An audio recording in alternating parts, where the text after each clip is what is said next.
So now let's go to the last one. The last one is on the forms of payment. So I want to see how my consumers are paying, where they are going to say they are paying on cash, on credit cards. So in this case, how am I going to facilitate for them the business if many of them are using a credit card? So I have to find a way for them to pay an easier way. If they are paying by cash, also that they can transfer the cash in a more effective way. So let's look at this one. So in this case, we're gonna put on the row section payment type and salesperson. Okay, so in this case, I'm gonna go to this one. Yeah. Okay, I'm gonna go to my raw data, then insert, and then I'm gonna do a pivot table. Table 1, new worksheet. Okay. So in this case, I'm gonna put the payment type,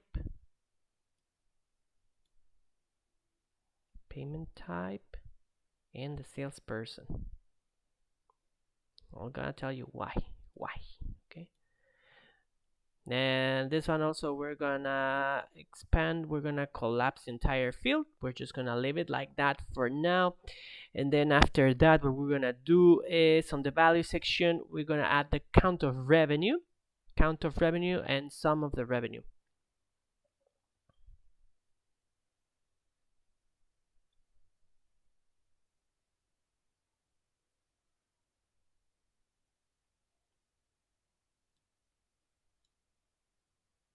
Count of revenue, we're gonna change it to count. It's gonna count how many times that happened.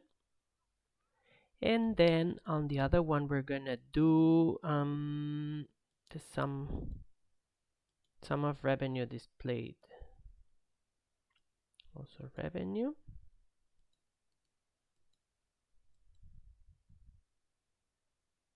But we're gonna do in percentage of grand total. Okay. So that gives us already the panorama. So in this one, like I said, I can change rather than this one, we're gonna change the value field settings on this one. And instead of the count of revenue, we can save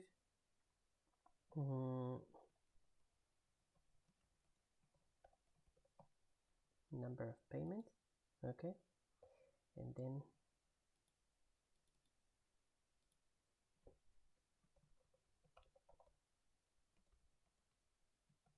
percentage of form of payment. Okay, so in this case, we can see that.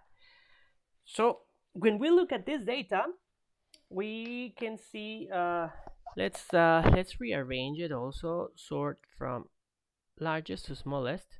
Okay, so we can see that majority of our customers are paying with a credit card. Then we have an issue, and also that is something that we have to do in business statistics, which is cleaning our data. So what is the main problem in here? That 15 times that the payment was made, our salesmen did not record whether it was done on a credit card, a check, or cash. So to me as a manager, I have incomplete information and I cannot have accuracy on the data.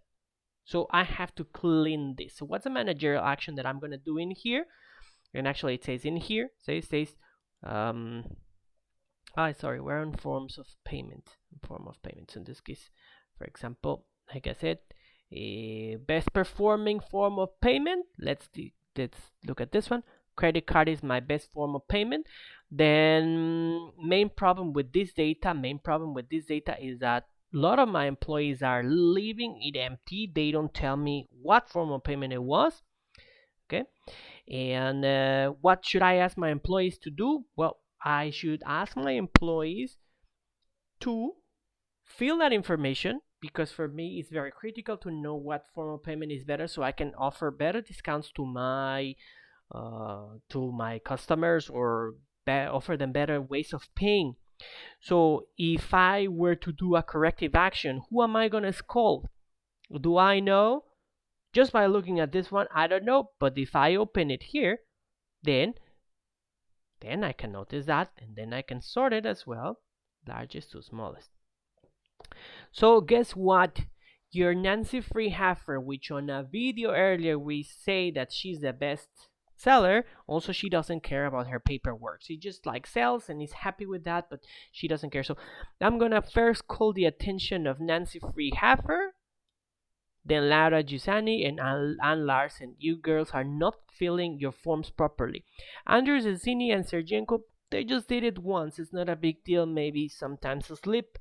But again, guys, please make sure that you fill your forms properly. So this is how I'm going to address that, right? So if I were to do a corrective action for each employee, I will say this one's, guys, Freehaffer, Giussani, and Larsen, you have to do something. Of course, I have more employees than that, right? I have Jan Kodas, Robert Czar. They sell very little, but at least they fill all their information, so that works very well for them. So in this case, yeah, this is the corrective action that I'm gonna do. But again, the most important thing is that nobody leaves any blank. Otherwise, I cannot do a good assessment of that. This one again, I'm gonna do FOP, which stands for form of payment, and then also I'm gonna change it. I'm gonna send it to the last one. Okay, very good. So with that one, that is done. Okay, and then we're gonna go through the last one, which is your assessment. This one, you're gonna look at those at the same raw data table, and same as we did above, you're gonna generate 3 more pivot tables on Excel on your own. Okay, so you're gonna make sure that 3 pivot tables are on Excel. You're going to analyze the data and propose useful actions for this company. So for example, in this one, I say, well, I generate a pivot table with the revenue or for every city. For example, we didn't do the revenue for every city. So in this case, for example, I can check every city and which is the best performing city. Okay, that's an example. Just look at it and try to understand what else you can do. So in this one, you have to do 3 more pivot tables, and then you have to write what you found out, what's interesting on this one, and what corrective action you can do out of that. This is a practice because your final project is going to be exactly about that. Okay, so make sure that you do it. This is also your assignment for this week. The previous ones I don't care that much because I know you guys just copy and that's it. No brain to it, no thought to it. But with this one, I'm ensuring that you are doing and you knowing how these pivot tables work. You're gonna struggle, you're gonna make a lot of mistakes, but that's the purpose of it, not just copying whatever I'm doing. Okay, very good. If you have further questions, you can let me know.